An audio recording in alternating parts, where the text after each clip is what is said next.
Bonjour, je suis Mathieu Benoît et je suis ravi de vous accueillir dans notre podcast Au cœur du réseau de Pur Pain Alumni pour ce deuxième épisode de la saison Robustesse des systèmes agricoles et des filières alimentaires.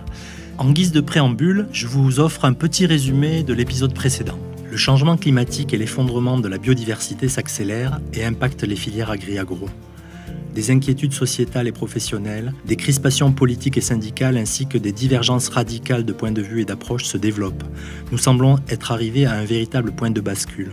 Dans le précédent épisode, Olivier Amand milite pour sortir de la performance continue et de l'optimisation excessive, pour développer des systèmes robustes, capables de rester stables malgré les fluctuations. Développer cette capacité d'adaptation suppose d'introduire du jeu dans les rouages et de s'appuyer sur la biodiversité et l'hétérogénéité du vivant. Il préconise une agriculture relocalisée, basée sur l'agroforesterie, l'agroécologie, la permaculture et des organisations humaines basées sur la coopération et la robustesse plutôt que sur la compétition et la performance. Partagez-vous cette vision et ces objectifs ? Comment traduisez-vous cela ? Ces deux questions ont sous-tendu nos échanges avec Marion Breteau, Lionel Osmin et Géraud Valadier, chacun impliqué au sein de filières agricoles et alimentaires. Voici donc leurs questionnements et leurs projections pour l'avenir. Nous commençons par le témoignage de Marion Breteau. Bonjour Marion Breteau, merci d'être à nouveau parmi nous puisqu'on t'a déjà entendu à d'autres reprises. Est-ce qu'il est possible d'éclairer un peu ton champ professionnel et les responsabilités que tu assumes ? Bonjour et merci de nouveau de me donner la parole. Donc moi aujourd'hui je suis co-gérante de l'entreprise Berrygrain que du coup j'ai fondée avec mon mari en 2017. À la base donc on est agriculteur, on est toujours agriculteur dans le département du Cher, en grande culture et élevage bovin allaitant. Et du coup, on a créé Berrygrain et Berrygrain aujourd'hui développe des filières de production de protéines végétales, céréales, légumineuses, oléagineuses. Le champ est assez large puisque on travaille vraiment du champ à l'assiette. Donc, on travaille vraiment de la production agricole, notamment des semences, jusqu'à la mise sur le marché vers l'utilisateur final. Pour revenir sur ces marchés-là, c'est essentiellement du circuit court ou il y a aussi des marchés plus professionnels, des grossistes, En fait, on peut parler de circuit court avec des industriels. Oui, c'est pas antagoniste. En fait, circuit court, c'est un intermédiaire maximum. Donc, on fait du circuit court à tous les niveaux. Donc, aujourd'hui, on a un peu plus de 60% de nos volumes qui sont en B2B, mais avec un nombre d'intermédiaires vraiment limité. Donc, des fois, on n'a que 2 intermédiaires entre nous et le consommateur final. Sur des circuits industriels. Donc voilà, et ensuite le reste des volumes, ça va être pas mal de restauration hors domicile, et puis après du B2C, donc de la vente au détail via des magasins spécialisés, un petit peu de GMS, un petit peu de vente en ligne, etc. Et pour clôturer sur cette présentation, en amont de la filière, donc votre exploitation, est-ce qu'il y a d'autres agriculteurs impliqués ? Oui, tout à fait. Au démarrage, on était les seuls et uniques fournisseurs de Berrygrain. Aujourd'hui, on est tout petit puisqu'on travaille à peu près avec une 50aine d'agriculteurs en région centre majoritairement et puis un département limitrophe. Donc 50 à peu près agriculteurs avec qui on fait des contrats de production chaque année, ce qui nous permet d'avoir une gamme maintenant assez large et puis aussi de répartir les risques climatiques, on en reparlera tout à l'heure. Et d'avoir aussi une gamme large en produits et aussi en certification, puisqu'on a plusieurs certifications sur nos productions. On repart un peu en arrière. Est-ce que tu peux nous donner une idée de ton parcours personnel, c'est-à-dire d'où viens-tu, quelle a été la naissance de cette vocation et de ce projet ? Eh bien oui, alors moi à la base, je ne suis pas du tout issue du milieu agricole. Ma mère était infirmière et mon père commercial, mais ils ont toujours fait en sorte qu'on prenne le temps de s'intéresser à ce qu'on manger et en fait d'où ça venait, comment c'était fabriqué, et donc on a été sensibilisés à ça assez tôt, et je pense que c'est vraiment plus une sorte d'éducation qui nous a donné envie à moi et à mes frères et sœurs aussi de s'orienter vers la partie plus production agricole et agroalimentaire, et donc j'ai fait tout mon parcours d'étudiant dans l'agriculture, donc bac agricole, BTS agricole et école d'ingénieur agricole. Et puis, j'ai fini par rencontrer un fils d'agriculteur. Et donc, du coup, la boucle était bouclée. Est-ce que tu peux me dire si cette notion de robustesse fait écho à une réalité dans votre filière? Est-ce que vous témoignez du fait qu'il y a des aléas déjà, que vous vous posez des questions pour essayer de rendre robuste votre développement? En fait, on s'y retrouve complètement parce que c'est cette notion de robustesse, de résilience, c'est vraiment en fait la base de notre projet. Puisque voilà, quand on a repris la ferme des parents de Damien, c'était voilà, un système assez classique pour le département et qui présentait déjà, alors sur l'exploitation, mais de manière générale sur les fermes du département, voilà, avec des rotations courtes, des faiblesses au niveau économique, au niveau environnemental. Et puis nous, on avait besoin de se projeter. Et quand on se projetait avec ce système-là, on avait du mal.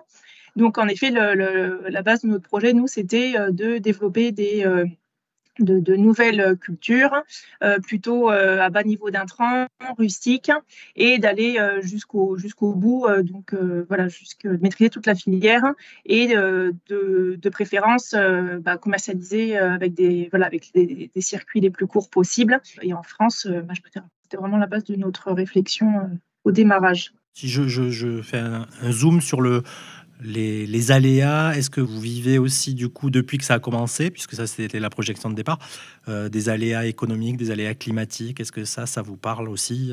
Oui, tout à fait. Alors ça, c'est un peu plus récent pour le coup. En gros, nous, on a commencé un peu à diversifier les cultures et du coup, les techniques de production en 2015. Ça s'est plutôt bien passé jusqu'en 2021. Et puis là, il y a eu plein de changements au niveau climat. On a quand même des gros à-coups, en tout cas des à-coups qui n'allaient pas dans le sens de nos productions, c'est-à-dire plutôt des excès d'eau. Avec nous, des productions qui résistent mieux, on va dire, aux excès, au manque d'eau, pour le coup. Puis, on a eu une grosse hausse des intrants aussi agricoles. 2022, si je ne dis pas de bêtises, des engrais, etc., du carburant, qui a remis en question pas mal de choses.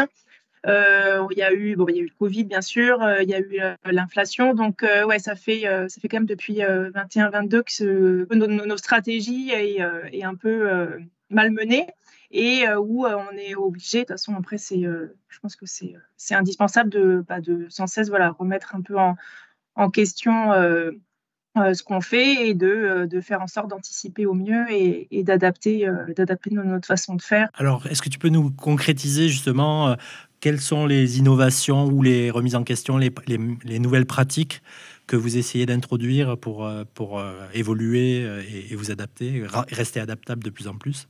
On a la majorité de nos volumes qui sont contractualisés, aussi bien en amont qu'en aval. On développe vraiment, la filière pour nous, c'est hyper important et c'est vraiment un des facteurs de réussite.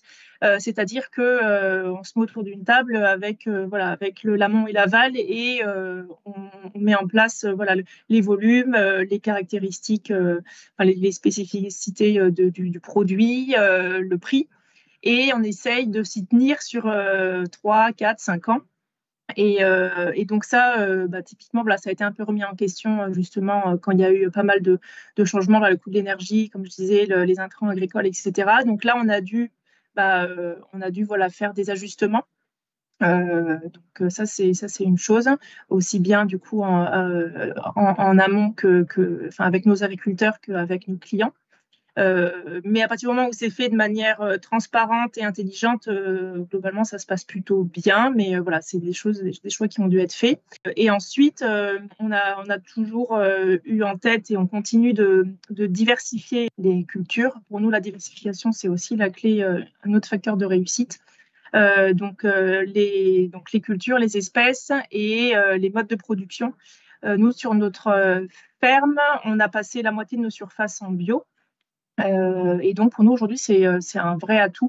Alors, il y a aussi des points négatifs, bien sûr, mais l'exploitation est aussi plus résiliente avec ces différents systèmes de production, aussi bien au niveau production agricole qu'au niveau, après, débouchés aussi commerciaux. On retrouve bien les notions qu'évoquait Olivier Amand, c'est-à-dire de l'hétérogénéité, de la coopération, beaucoup, Exactement. de la résilience. Est-ce que pour les années à venir, c'est-à-dire dans les 10 ans qui viennent, comment vous projetez votre filière? Est-ce que vous êtes toujours dans une logique aussi de territorialisation assez restreinte? Ou est-ce que vous voulez vous développer? Quels sont les grands points saillants que vous mettez en avant? Eh ben, on revient un peu sur ce qu'on disait, sur la question que tu posais. En gros, qu'est-ce que vous avez, qu'est-ce qui a changé? Qu'est-ce que vous avez mis en place pour vous adapter? Au déparrage, nous, on était vraiment sur une filière très localisée, très ancrée au niveau de notre territoire et de notre département. Mais voilà, à partir de l'année 2022, où on a eu des aléas climatiques quand même assez intenses, on a commencé à s'éloigner. La mise en place aussi du bio nous a poussé aussi à nous éloigner parce que dans le département, on n'est pas hyper bien pourvu en surface bio. On élargit un peu nos zones de production. On va un peu plus loin, des fois dans d'autres zones hors région centre, justement pour vraiment limiter le risque climatique. Et parce qu'à un moment donné, il faut aussi qu'il y ait une réalité économique. Nous, on a des investissements à rentabiliser. Donc, il faut de la production, il faut des ventes. Et surtout, on a mis en place des filières avec des clients qui nous font confiance et on ne peut pas dire du jour au lendemain, on n'a pas assez pour vous fournir rendez-vous l'année prochaine, quoi. Voilà. Et en effet, aujourd'hui, on est majoritairement en région centre, mais je ne se cache pas qu'on élargit pour toujours pareil dans une histoire de durabilité du système. Quelle pratique et quelle évolution se dessine à l'horizon de 10 ans dans votre filière pour justement mettre en écho avec cette volonté de devenir de plus en plus robuste? Alors, il y a plusieurs choses, mais qui sont de toute façon toutes liées. La première, c'est être plus robuste sur la partie production agricole. Aujourd'hui, on est quand même, nous, sur des filières assez nouvelles et donc des petites filières. Et du coup, il y a très peu, voire pas de recherche sur les variétés, sur les techniques culturelles, etc. Donc, ça, aujourd'hui, ça nous fait défaut, notamment pour mieux faire face aux aléas climatiques. Voilà, nous, on a commencé à travailler de notre côté en réalisant des essais, etc. Mais c'est quelque chose qui doit être développé pour soutenir justement le développement de ces cultures et apporter des solutions aux agriculteurs. Et ensuite, ça nous permettra aussi, l'objectif, d'être plus compétitifs et notamment plus compétitifs face aux produits d'importation qui sont aujourd'hui nos concurrents, que ce soit en quinoa par exemple ou même en légumineuses. Aujourd'hui, la majorité des volumes consommés en France sont importés. Donc les débouchés commerciaux, on les a, c'est pas la question, c'est juste qu'il faut arriver avec des prix un peu plus compétitifs pour pouvoir récupérer ces marchés. Et donc voilà, tout est lié puisque pour être plus compétitif, il faut qu'on ait des solutions techniques qui nous font défaut aujourd'hui. Est-ce que vous êtes accompagné sur ce volet développement, appui technique? Non, puisque encore une fois, nouvelle filière, encore faible surface.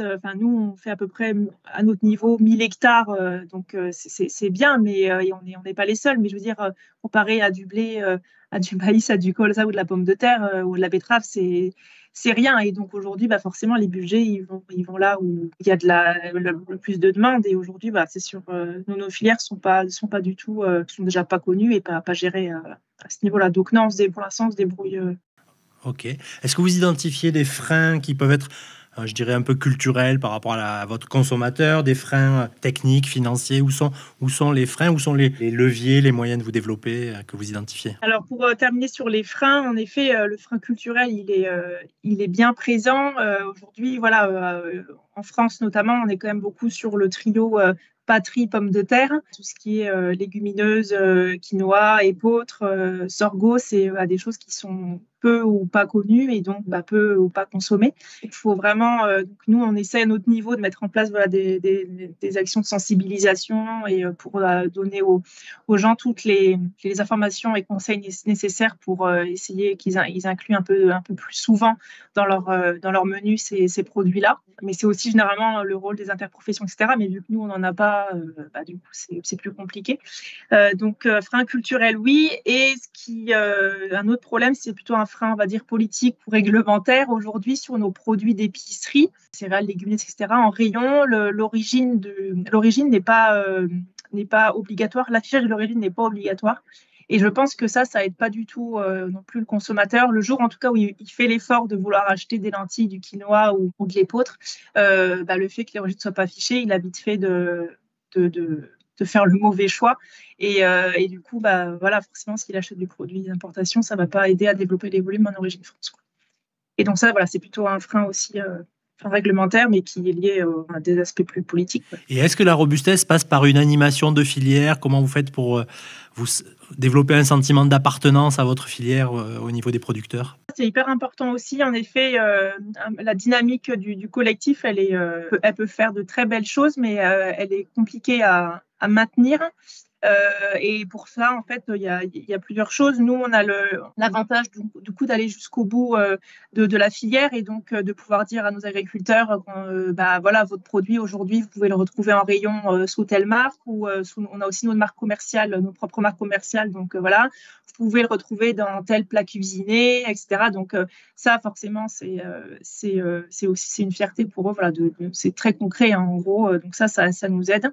Mais après, c'est aussi changer leur façon de travailler, leur pratique et de manière générale aller vers des pratiques plus vertueuses. Donc je pense que c'est aussi une satisfaction de ce côté-là. Mais il faut que ça fonctionne et qu'en cas vraiment d'aléa, on ait malgré tout quand même des solutions. Et puis dernièrement, c'est la rémunération, hein, ça, il n'y a pas de secret. Il faut aussi qu'on puisse avoir des prix rémunérateurs et pouvoir les maintenir. Et dernière question, quels sont vos doutes et surtout vos motifs d'espoir pour l'avenir? Il y a des moments où on a plus de doutes que d'espoir. Et on a quand même de plus en plus de doutes. Pour nous, en fait, il faut faire un gros reset de tout ce système agricole et agroalimentaire. Faut tout remettre à plat et tout reprendre un peu à zéro. La PAC, je pense que c'est dépassé. Ce qui se passe dans tout ce qui est para-agricole et ce qui se passe sur le terrain, il y a un écart qui est trop important. Et du coup, on se perd. Pour faire un gros reset, il faut une vraie volonté politique. Et ça, on n'est pas hyper confiant là-dessus. Après, nos espoirs, c'est que des gens qui font bouger les lignes, il y en a toujours eu et il y en aura toujours. Aujourd'hui, on pense en faire partie et on en connaît d'autres. Donc, il faut juste qu'il y en ait de plus en plus. Est-ce que tu aurais une ou deux ressources utiles à nos auditrices, auditeurs, ouais, pour approfondir un peu cette thématique et ce sujet? Sur l'aspect, en tout cas, diversification, c'est le WWF qui a fait ça avec Nord. Ça s'appelle les 50 aliments du futur. Donc, c'est en gros, il liste les 50 aliments qui demain seront en fait incontournables et qui vont nous permettre justement de faire cette transition et d'être justement plus résilient. Et donc dedans, il y a plusieurs graines qu'on cultive. Donc celui-là, ce rapport est pas mal. Et puis sinon, c'est un livre parce que on a beaucoup de doutes et on voit qu'il y a plein de choses qui se passent mais qui vont pas forcément dans le bon sens. Et du coup, j'ai un livre qui m'a pas mal éclairé pour comprendre pourquoi en fait on fonctionne comme ça, pourquoi on fait pas les choses dans le bon sens. C'est Le Bug humain de Sébastien Boller, qui est quand même assez connu. Et pourquoi nos cerveaux nous poussent à détruire la planète et du coup, comment l'en empêcher. Donc il y a quand même aussi quelques pistes d'espoir. Très bien, je connais bien ce livre et surtout, il a toute une série. Le dernier s'appelle Striatum et donc c'est un peu dans la suite du Bug humain, mais effectivement, c'est tout à fait important de lire ça. Merci beaucoup Marion de ce moment de partage et bonne continuation à votre filière et au plaisir. Oui. À bientôt. Et à bientôt. Merci beaucoup. Après Marion Breteau, nous avons le plaisir d'écouter Lionel Haussmann, mais avant, une minute de présentation de l'école d'ingénieurs de Purpan. L'école d'ingénieurs de Purpan forme des étudiants en agriculture, agroalimentaire, environnement et sciences du vivant. En appuyant sur son ADN cultiver l'humain, elle les accompagne à s'épanouir et à trouver du sens dans leurs études pour qu'ils puissent plus tard améliorer la vie et contribuer à bâtir un monde plus juste et plus durable. Ces formations, à l'école ou en apprentissage, conjuguent activités pratiques, immersion dans le monde professionnel, ouverture à l'international sur ces 2 sites toulousains, dont l'une est une exploitation agricole. L'école déploie aussi une solide politique de recherche scientifique appliquée aux attentes des professionnels confrontés aux transitions sociétales, économiques, numériques ou agroécologiques, sans oublier la formation continue. Pour découvrir l'école, candidater à ces formations ou contacter ses enseignants ou ses chargés de relations entreprises, une seule adresse, www.purpan.fr. Bonjour Lionel Haussmann, merci d'avoir accepté de témoigner aujourd'hui. Est-ce que dans un premier temps, tu peux nous expliquer un peu ton périmètre professionnel, ton métier et tes responsabilités ? Oui, bonjour, merci de m'avoir sollicité pour cet enregistrement. Le périmètre de l'entreprise aujourd'hui, c'est une activité de négoce au service des cépages autochtones du Sud-Ouest et des terroirs de la région. Notre métier, c'est de valoriser, de mettre en valeur ce patrimoine végétal, ce patrimoine viticole pour le faire rayonner en France à l'international. Ça, c'est le cadre un peu global, mais concrètement, donc nous, on travaille en partenariat avec des producteurs. Aujourd'hui, nous sommes nous-mêmes producteurs pour faire une gamme de produits issus de nos territoires et créer de la valeur avec ces produits-là et les amener en France et à l'international. Donc le monde du vin et de la viticulture. Et est-ce que tu peux, on va faire un petit retour en arrière, nous donner un peu les clés de tes racines, de ton parcours étudiant et professionnel? Qu'est-ce qui a été à l'origine de cette vocation? Familialement, pas du tout dans le monde du vin, même si j'avais de la famille. Mon père était un fou de vin et un amateur éclairé, donc ça qui a quand même pas mal conditionné la suite. Donc je suis arrivé à Purpan avec l'envie de comprendre le monde du vin, mais sans non plus grande certitude. Et puis je pense que pas mal d'entre nous, c'est les stages qui ont fait que le contact avec le milieu professionnel, c'est là que la lumière s'est allumée, notamment dans le stage de 3e année où j'ai fait un stage de vinification chez un vigneron. Alors l'anecdote qui était assez marrante, c'est que je devais partir au départ au Liban. Puis je me suis retrouvé finalement à côté de chez moi à Jurançon, puisque je suis béarnais. Et c'est finalement près de chez moi que j'ai trouvé le plus de sens, puisque j'ai trouvé que mon action pouvait être utile chez moi. Et donc c'est là que ça a démarré. Puis après, j'ai fait mon petit bonhomme de chemin avec une formation à la base technique et quelques cours au DNO. Puis, comme j'avais quelques aisances linguistiques, j'ai fait de l'export pendant 12 ans. Donc j'ai beaucoup voyagé dans le monde entier. Et c'est là où je me suis forgé la conviction que notre Sud-Ouest avait sa place largement, grandement sur l'échiquier viticole, qu'on avait une visibilité de nos vins très locale, voire un peu nationale, mais qu'à l'international, Madiran, Jurançon, Marcillac, Gaillac, Fronton, Cahors et les autres n'étaient pas forcément visibles. Et moi, j'avais envie de contribuer à cette œuvre collective. Donc, finalement, assez logiquement, il y a maintenant 15 ans, j'ai décidé de plonger. Feuille blanche, création d'entreprise et monter la première maison de négoce régionale du Sud-Ouest. Voilà, donc j'ai essayé de le faire court, mais globalement, c'est ça. La dernière chose qui t'a enthousiasmé, on va essayer de découvrir. C'est rigolo cette question parce que je suis globalement un enthousiaste, c'est-à-dire que je suis capable de m'émerveiller de pas grand-chose et d'avoir envie de tout. Donc je suis profondément enthousiaste. D'ailleurs, le problème, c'est de savoir dire non. Moi, je vois dans chaque parcelle, dans chaque rencontre, des opportunités, des aventures à écrire, des choses à partager. Et donc, je pense que je m'enthousiasme plusieurs fois par jour. Donc, je vais avoir du mal à te citer la dernière. Mais non, typiquement, j'étais avec mes nouveaux partenaires qui vont gérer notre vignoble de Fronton ce midi. Et on a parlé de plein de choses, de sujets. Et puis là, on a réfléchi à implanter des cépages sur ces parcelles-là. Et ce projet m'a enthousiasmé. Maintenant, on va le laisser sédimenter, se déposer. On va peser le pour, le contre, les opportunités, les menaces, et puis on verra si on ira au bout de cette idée ou si c'était, comme très souvent, une fausse bonne idée. Alors, on va rentrer dans le vif du sujet. Est-ce que tu peux nous témoigner de la manière dont tu perçois cette logique dont on a déjà parlé dans le premier épisode, c'est-à-dire est-ce que tu confirmes que dans le monde du vin, on est impacté et peut-être de plus en plus par des fluctuations, des aléas, on peut appeler éventuellement des crises, et comment tu traduis ça? Est-ce que à quel niveau ça se joue? Bon, bien sûr, je te coupe, mais en effet, à défaut de parler de crise moi, j'aime bien le mot de mutation parce que derrière le mot crise, on a l'impression qu'il y a une fatalité dramatique. Je pense que la mutation, elle est profonde, elle est rapide et elle est plurielle. Les mutations sont plurielles. C'est-à-dire que d'abord, il y a le plus gros enjeu de la filière, selon moi, dans l'ordre de gravité, on va dire, ou d'impact sur la filière, c'est le changement climatique, l'impact de la crise climatique. Moi, je suis bien placé pour le savoir, puisque j'ai racheté un vignoble pas loin de Toulouse, à Fronton, 55 hectares en bio. J'ai racheté ça en 2022, donc premier millésime 2022. Et entre 2022 et 2024, nous avons récolté une fois sur 3. C'est-à-dire que si je fais le cumul de la récolte des 3 années, c'est une récolte sur 3. Donc autant te dire que dans le prévisionnel que j'ai présenté à mes banquiers, ce n'était pas tout à fait ce qui était écrit. Donc de fait, un vignoble qui ne produit pas, c'est un vignoble qui est condamné, qui n'a pas d'avenir. Donc là, il y a un premier gros enjeu. Ensuite, on a un enjeu sociétal de consommation, puisque les nouvelles générations ne sont pas confrontées au vin comme moi j'ai pu l'être où il y avait du vin rouge à table tous les repas. Moi, je rentrais à la maison le midi pendant l'école quand j'étais petit. Ma grand-mère avait du vin rouge à table. Et aujourd'hui, je vois que mon fils, donc ma grand-mère est décédée et consommait pas mal. Mon fils est arrivé dans le marché du vin. Lui, il consomme pas du tout. Il est étudiant à Toulouse. Donc, Dieu sait que ça fait une différence par rapport à ce que j'ai connu, notamment à Purpan en tant qu'étudiant. Mais ouais, il y a une crise de consommation, en tout cas des mutations des habitudes de consommation et en particulier de la nouvelle génération. Après, on a une mutation sur la relation au travail des nouvelles générations. Ça, c'est majeur. Et je pense que pour nous, chez l'entreprise, et en particulier dans le monde viticole et agricole, il y a un vrai sujet.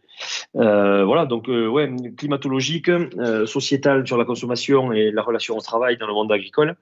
Je pense qu'on a 3 gros enjeux. Sans parler ensuite de la pyramide des âges, puisqu'il y a beaucoup d'exploitations où il n'y a pas de suite. Enfin, il y a plein d'enjeux de mutation.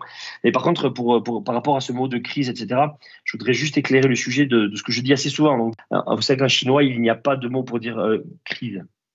Le mot crise en chinois n'existe pas. Pour dire le mot crise, ils ont collé 2 mots, 2 idéogrammes, l'un signifiant danger, le second signifiant opportunité. Donc, toutes les mutations engendre un lot de dangers et un lot d'opportunités. J'ai décidé, par ce côté enthousiaste dont on parlait tout à l'heure et optimiste, de ne regarder que les opportunités. Et de toute façon, ça ne supprime pas les dangers. Plus on pense à ce qui nous préoccupe, moins on agit. Plus on agit, moins on pense à ce qui nous préoccupe. Voilà, donc c'est une vraie un mantra où je m'interdis de tomber dans le, comment on appelle ça, le côté anxiogène collectif de l'époque. Voilà. Côté pessimiste. Est-ce que cette notion de robustesse, telle que nous l'avons un peu définie, c'est-à-dire cette capacité à se rendre adaptable et à rester adaptable, et cette capacité de se re-questionner par rapport à la performance à tout crin et permanente, en essayant de mettre un peu de jeu dans les rouages, est-ce que c'est quelque chose qui fait écho à tes perspectives, à tes préoccupations? Modéliser des choses comme ça, j'ai beaucoup de mal. Je suis assez terre à terre et assez concret.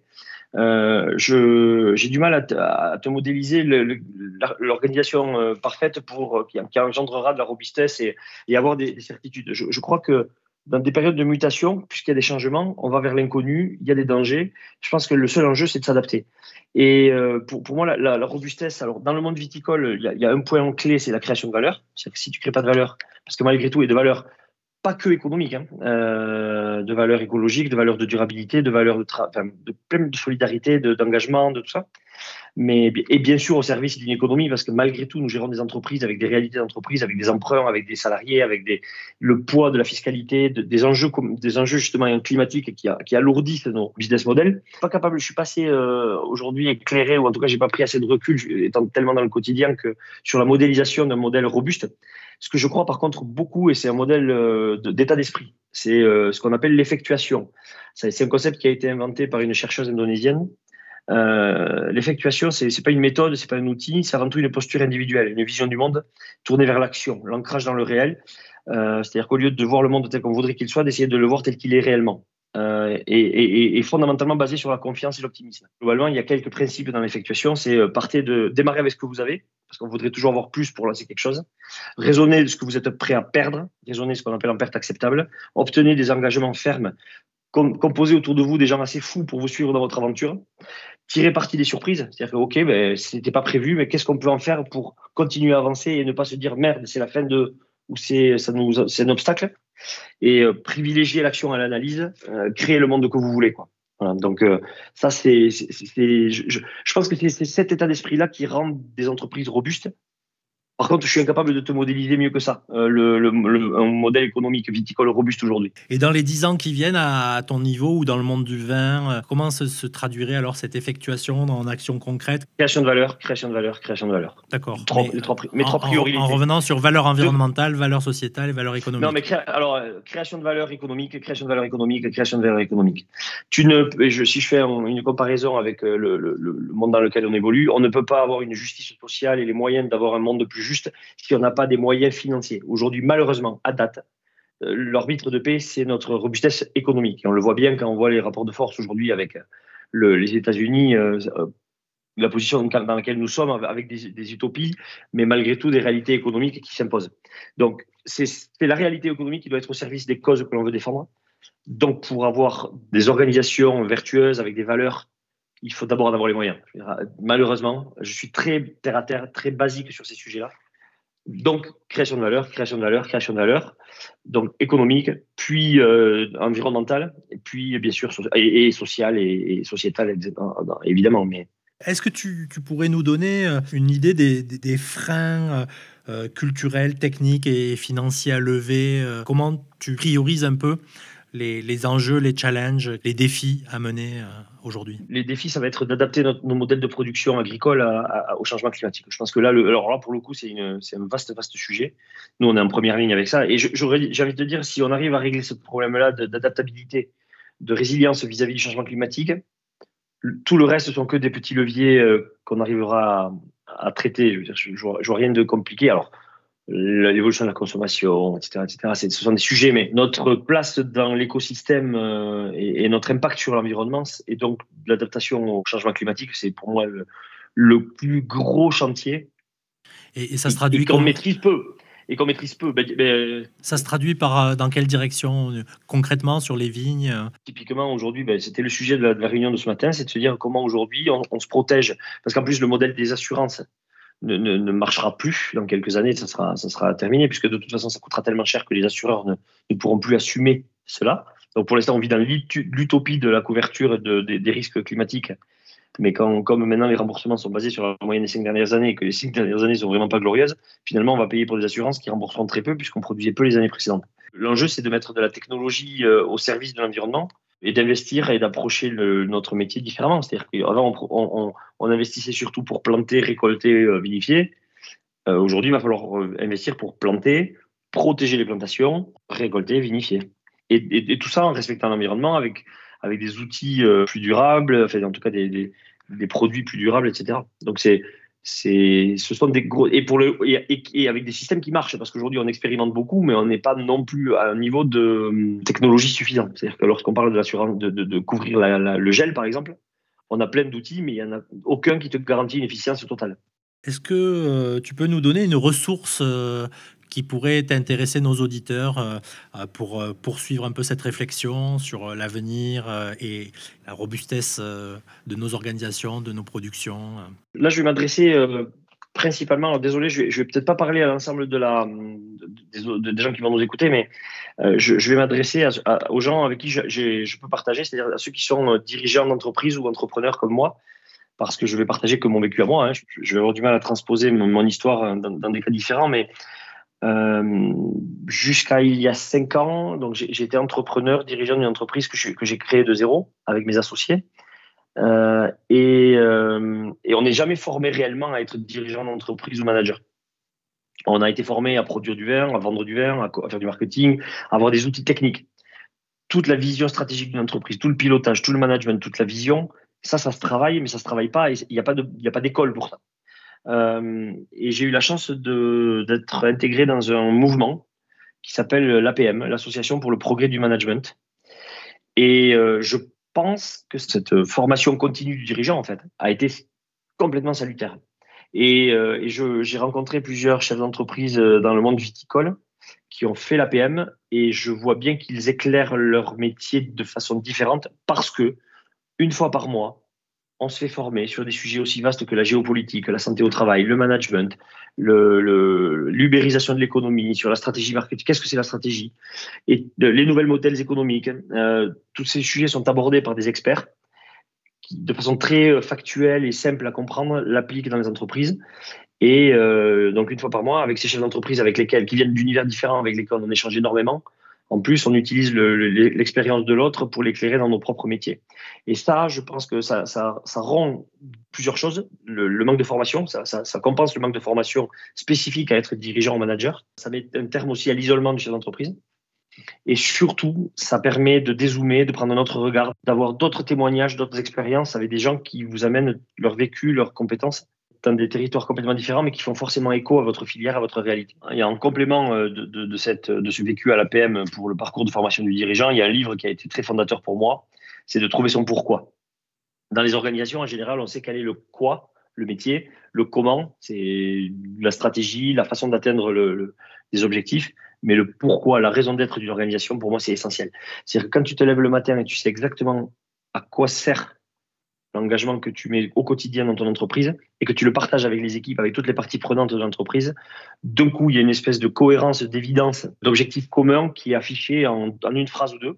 Et cette méthode, elle est assez facile de mise en œuvre, puisque moi, je l'ai appliquée pas à pas. Et pour le coup, c'est un livre qui m'avait été conseillé à la PM.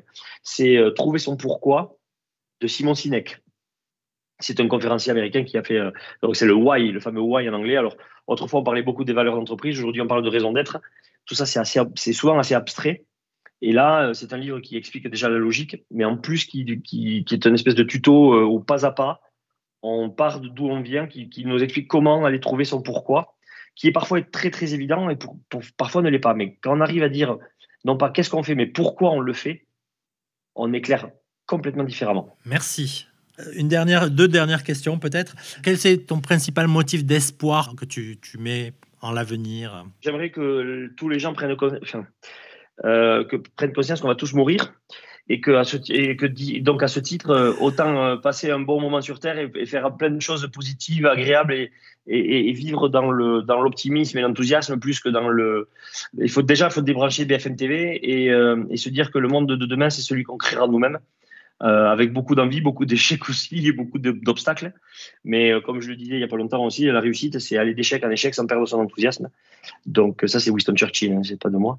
Mais voilà, c'est juste que les gens retrouvent de l'enthousiasme, quoi. Parce que pour la petite histoire, je vis au Québec, je suis basé au Canada, et je peux vous dire que ça fait sacrément du bien d'être entouré par des gens qui sont fondamentalement positifs, optimistes. Ça peut paraître parfois un peu superficiel, ça peut paraître un peu parfois léger, un peu facile. Mais c'est un vrai état d'esprit et je peux vous dire que ça change la vie. Merci Lionel. Enfin, nous avons le plaisir d'entendre Géraud Valadier. Bonjour Géraud Valadier, merci beaucoup de témoigner aujourd'hui dans notre podcast. Nous sommes ravis de t'accueillir dans ce second épisode du thème pourquoi et comment la robustesse dans les filières agri-agro. Bonjour, merci de m'accueillir et de recueillir mon témoignage. Pour commencer, ça serait intéressant que tu puisses éclairer en quelques mots tes racines, ton parcours étudiant et professionnel, et qu'est-ce qui est à l'origine de cette vocation qui est la tienne. Alors mes racines, moi, c'est très simple, elles sont profondément ancrées dans le plateau de l'Aubrac, qui est un petit plateau d'altitude à cheval sur 3 départements, Aveyron, Cantal, Lozère. Bon, bien sûr, issu d'une famille agricole, je pense que mes racines, elles ont commencé à s'enfoncer dans ce terroir de façon très précoce, ce qui ne m'a quand même pas empêché de partir un petit peu ailleurs, et notamment pour mes études, que j'ai suivies à l'école d'agriculture de Purpan. Donc 75e promotion, ça commence à faire. J'ai mes enfants qui y sont maintenant et ça fait tout bizarre. Et du coup, à l'issue de mon parcours d'études, je suis parti quelque temps au Canada. Parce qu'à l'époque, il fallait faire le service militaire et moi, j'ai fait la coopération technique. Après cette période à l'étranger, je suis rapidement revenu chez moi et je me suis installé en tant qu'agriculteur avec une vocation qui, je pense, me vient bien entendu de mes parents et du travail qu'ils ont fait sur l'exploitation sur laquelle je suis. Et du travail qu'ils ont fait aussi sur le territoire. Et voilà, je pense que ça m'a profondément marqué et je m'en suis d'autant plus rendu compte que je me suis éloigné de chez moi pendant un temps. Et je me suis dit, purée, c'est quand même là-bas qu'elles sont mes racines et il faut que j'y revienne. Oui, magnifique. Et aujourd'hui, est-ce que tu peux nous décrire donc en champ professionnel tes responsabilités? Mon vrai métier, c'est d'être éleveur. Je suis éleveur de vaches laitières et de vaches à viande. Donc, je suis plus particulièrement impliqué dans la production laitière parce que je suis président de la coopérative Jeune Montagne à l'Aïol, qui est une petite coopérative laitière qui regroupe 90 exploitations agricoles. Ça fait à peu près 130 éleveurs qui sont motivés pour faire du lait sur un terroir bien particulier. Et qui cherchent à développer des produits sous signe officiel de qualité, avec la particularité que ces produits-là, je pense à l'AOP l'Aïol notamment, ou à l'IGP Tom de l'Aubrac, ce sont des produits qui sont vraiment ancestraux, mais qui aujourd'hui portent la dynamique de nos exploitations et de notre territoire. Et voilà, donc mon champ d'implication, il est essentiellement autour de cette coopérative, bien sûr autour de mon exploitation, avec un fort désir de participer à la dynamique locale et à l'aménagement du territoire, parce qu'on en a bien besoin sur le plateau de l'Aubrac. Est-ce que tu pourrais nous dire la dernière chose qui t'a enthousiasmé pour qu'on découvre un peu qui tu es. Alors, il y a beaucoup de choses qui m'enthousiasment, mais je vais rester dans le cadre de mes fonctions et de mes responsabilités. On a organisé un séminaire de 2 jours avec la coopérative, avec le conseil d'administration de la coopérative, le 19 et le 20 mars, au cours duquel on s'était fixé pour objectif de tracer les grandes directions de la coopérative Jeunes Montagnes pour les 10 ans qui viennent. J'ai trouvé le travail, là pour le coup, vraiment enthousiasmant. J'ai été transporté par la force du collectif dont je ne doutais pas en fait, de la part des gens qui sont à Jeunes Montagnes, mais ça m'a vraiment renforcé dans mes convictions et je pense qu'on a fait un bon travail qu'on va pouvoir aller déployer auprès de tous les adhérents de Jeunes Montagnes, auprès de tous les salariés, et pour faire en sorte que Jeunes Montagnes continue son travail au service de l'Aubrac. Voilà, c'est un petit exemple de ce qui m'a enthousiasmé dernièrement.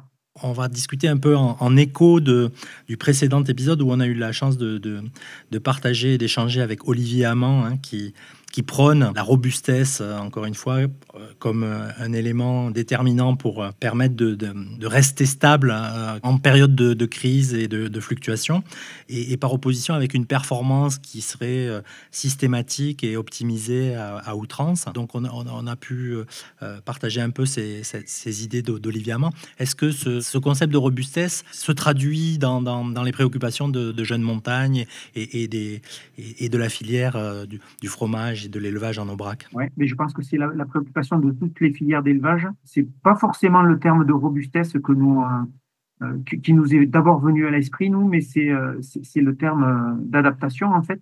C'est-à-dire comment on fait pour s'adapter à toutes les fluctuations, tous les aléas qui commencent à arriver, qui sont vraiment de tous ordres et pour lesquels, il y a quelques années encore, on n'aurait jamais imaginé qu'ils arrivent, en fait. Moi, je considère que la filière pour laquelle je travaille, la filière Jeunes Montagnes, qui est une production de lait à l'herbe sur un territoire relativement restreint, on est très impacté, on commence à être très impacté par notamment le changement climatique. Et moi, ma préoccupation, c'est que ça va très vite, qu'on voit déjà à l'échelle d'une génération ou même pas un impact sur la qualité des prairies, sur le changement de la flore. On a vu un impact, nous, il y a 2 ans, vraiment très, très fort sur le sanitaire, sur la santé des animaux. Moi, j'estime que le niveau de criticité, il est très fort, quoi. Et j'avoue que ça fait partie des enjeux, nous, qu'on a identifiés au sein de Jeunes Montagnes comme des enjeux fondamentaux sur lesquels il faut absolument réfléchir pour pouvoir permettre de pérenniser la filière. Il y a cet enjeu-là, et puis il y a un second enjeu, nous, qu'on avait identifié, c'est le renouvellement des générations. Vous avez un problème d'installation sur... Alors, on n'a pas de problème parce que, justement, ça fait un moment qu'on y travaille et on y travaille quasiment tous les ans. Mais il faut absolument veiller, nous, à ce qu'on puisse continuer à faire du lait sur l'Aubrac dans des conditions acceptables, que les systèmes soient vivables, c'est-à-dire qu'ils amènent de la performance économique et de la valeur ajoutée, mais aussi qu'ils soient vivables. C'est-à-dire que les éleveurs laitiers puissent avoir une vie personnelle épanouie à côté d'une vie professionnelle qui est riche et qui amène de la plus-value, mais qui est des fois tellement prenante qu'on en oublie de vivre pour nous-mêmes ou pour nos familles. Donc voilà, il faut absolument, on travaille à ça aussi. Quels seraient les défis, les innovations, les pratiques, je dirais, d'avenir pour renforcer cette robustesse tant sur les systèmes, les pratiques agricoles et la partie productive que sur les organisations et pour essayer d'améliorer ces problématiques? Nous, on a pris le parti, dans un premier temps, d'essayer d'être le plus concret possible. Je pense qu'on a un impératif de court terme qui est de donner aux éleveurs des outils qui vont leur permettre de s'adapter de façon technique dans les 10 années qui viennent pour permettre à leur exploitation d'avoir une économie suffisante pour faire face aux impératifs de toute structure agricole. Et pour répondre à cet enjeu-là, nous, on a mis en place un GI2E, groupement d'intérêt économique et environnemental, dans lequel on va travailler on a commencé à travailler, ça fait 2 ans, sur 2-3 aspects fondamentaux de la production laitière, sur le sol, bien entendu, sur la partie flore, et puis sur la partie animale. Et dans ces 3 domaines, on essaye de mettre en place une petite boîte à outils. On fait des essais à l'échelle à l'échelle de nos exploitations où on utilise des expériences d'éleveurs qui ont fait des essais. Je vais prendre des cas concrets tout bêtes, hein, mais sur le sursemis, sur les espèces qu'il faudrait implanter pour permettre de pallier à ces difficultés qu'on a suite aux gros épisodes de chaleur. On a des éleveurs qui font des essais sur les vélages un peu plus précoces pour avoir des animaux improductifs le moins de temps possible, en lien bien sûr avec les émissions de gaz à effet de serre et compagnie. Mais voilà, c'est ce genre de choses que nous, on essaye de travailler. On les travaille au sein de ce GI2E, dans lequel il y a 22 exploitations. Et l'objectif, c'est après de diffuser le travail qu'on a fait à l'ensemble des éleveurs pour que chacun se l'approprie et en fonction de sa situation personnelle, eh bien, il actionne tel ou tel levier qui va lui permettre, dans le temps, d'améliorer sa performance et donc d'être un peu plus adaptable. Oui, Olivier Amand souligne cette notion d'adaptabilité, c'est-à-dire rester adaptable plutôt qu'être suradapté et du coup, quelque part, fragile si jamais. Quand on est hyper adapté, on peut devenir fragile si le contexte change, tandis que quand on est adaptable, on reste adaptable et on est souple, quoi. On a une souplesse. Oui, tout à fait. Ouais, c'est un peu la notion, je pense, est très importante de flexibilité, c'est-à-dire il faut que, en fonction de comment tourne le vent, modifier certains paramètres et voilà, il faut être très, très, très flexible et très adaptable. C'est pas facile. Hein. En tout cas, c'est bien sur la force du collectif que vous misez, ça c'est important. Ça me fait penser aussi puisque en saison 1 du podcast, le sujet c'est une seule santé, et où on évoque la santé des sols, la santé des plantes, la santé des animaux, comme étant aussi à la base de la santé humaine. Et je trouve que ton discours fait un peu écho à toute cette saison qui vient d'avoir lieu. Et je vous engage à écouter les podcasts précédents, du coup. Voilà. Par rapport à la déclinaison de votre stratégie, est-ce qu'il y a des freins quels vont être les points clés pour sa mise en œuvre au plan, je dirais, culturel, humain, mais aussi technique et financier? Comment vous voyez le chemin pour y parvenir? Le chemin, je pense qu'on ne le voit pas. Mais bon, je vais tempérer mon propos. On voit la direction. Le chemin, on ne le voit pas. On en voit plusieurs, certainement, et il va falloir changer de route au fil du temps. Nous, notre objectif, c'est ou en tout cas de veiller à ce que notre filière reste performante économiquement, socialement et environnementalement. Ça, c'est capital d'avoir ces trois niveaux de performance en termes de durabilité. Après, ça passe par, je pense, tout un tas de principes qu'on n'a pas forcément tous établis. Nous, on a la chance de pouvoir s'appuyer sur des fondamentaux qui sont quand même assez forts sur notre filière, qui sont sur le lait cru, sur l'herbe, sur la notion de race rustique. Je pense que c'est sur ces paramètres-là qu'il va falloir qu'on continue de mettre l'accent, qu'on soit inventif et imaginatif. Et je pense que les freins qui peuvent nous retarder, il y a bien entendu les freins d'ordre économique, hein, parce que souvent, quand on veut mettre en place des choses qui sortent un peu de l'ordinaire, c'est des choses qui coûtent un peu d'argent. Et forcément, au bout du bout, ce coût supplémentaire, il faut qu'il se retrouve au niveau du produit final.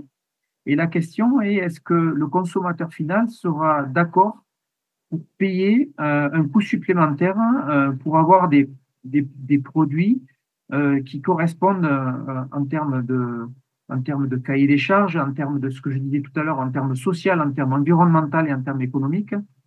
Est-ce que le consommateur final sera prêt à mettre un peu plus? Ça, pour moi, c'est une vraie question. Et ensuite, je pense qu'il y a un frein aussi au niveau des mentalités et de notre capacité à intégrer les changements sur nos exploitations et en gros à changer de logiciel. Parce que je trouve qu'on est vraiment, enfin en tout cas, c'est peut-être propre à notre zone ou aux zones d'élevage en général, mais on est très marqué par ce qu'ont fait les générations précédentes. Et parfois, dans les pratiques qu'il va falloir mettre en œuvre pour s'adapter, ça va être totalement à l'encontre de ce que faisaient nos prédécesseurs. Et c'est possible qu'il y ait un petit frein psychologique là. Quel est l'espoir dans les 10 années à venir?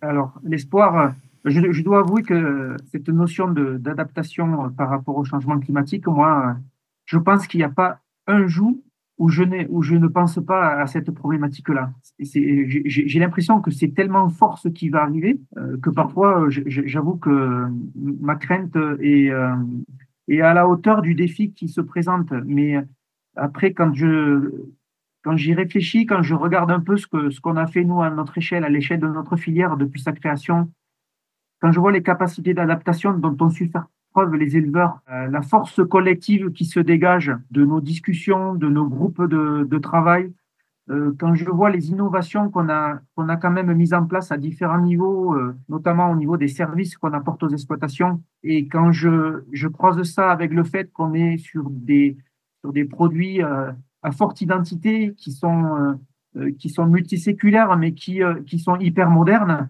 et bien finalement je crois en la force du collectif et je pense que si on arrive à embarquer tout le monde dans des chemins qui vont parfois être tortueux ou qui vont être parfois difficiles, et si on arrive justement à changer les mentalités et à faire en sorte que les gens soient très imaginatifs, si on les aide sur leur exploitation à avoir un peu de performance et être serein en termes de viabilité, de vivabilité, ben là je garde espoir en l'avenir et je me dis que nos systèmes, ils ont toute leur raison d'être et qu'on va continuer à être utile au territoire. Est-ce que tu aurais une ressource documentaire qui pourrait permettre à nos auditeurs de découvrir, d'approfondir le sujet ou quelque chose qui te paraît important? Je pense que je conseillerais à vos auditeurs de lire une fable de La Fontaine qui s'appelle Le chêne et le roseau.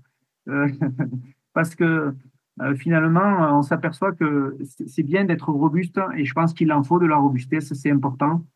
Ça permet parfois de résister aux vents qui sont violents, mais il ne faut pas oublier qu'il faut aussi de la souplesse, comme le roseau, pour pouvoir passer les tempêtes.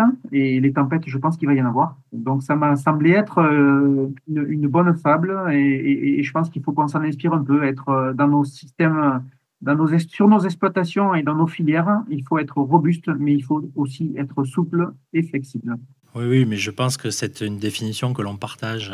Quand on dit robustesse, cette idée d'être souple et adaptable. Mais en tout cas, je te remercie du temps que tu nous as accordé. Merci, au plaisir et bonne continuation alors. Ces 3 témoignages très riches confirment le fait que le monde que nous connaissons est en train de basculer et qu'il faut trouver un compromis entre performance et robustesse.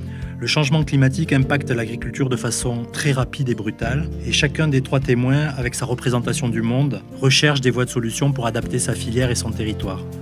La remise en question semble profonde, et l'on parle même de reset. Il faut faire bouger les lignes à travers une exploration souvent collective. Cela concerne surtout les techniques de production agricole, mais aussi les modèles économiques et les systèmes d'organisation collective, avec la nécessité impérieuse de continuer à créer de la valeur pour pouvoir financer cette évolution. On voit la direction, mais pas le chemin, comme dit Géraud Valadier. Et il faut, dans toute cette période, être imaginatif, enthousiaste, positif. Se dégage de ces témoignages beaucoup d'espoir et d'énergie.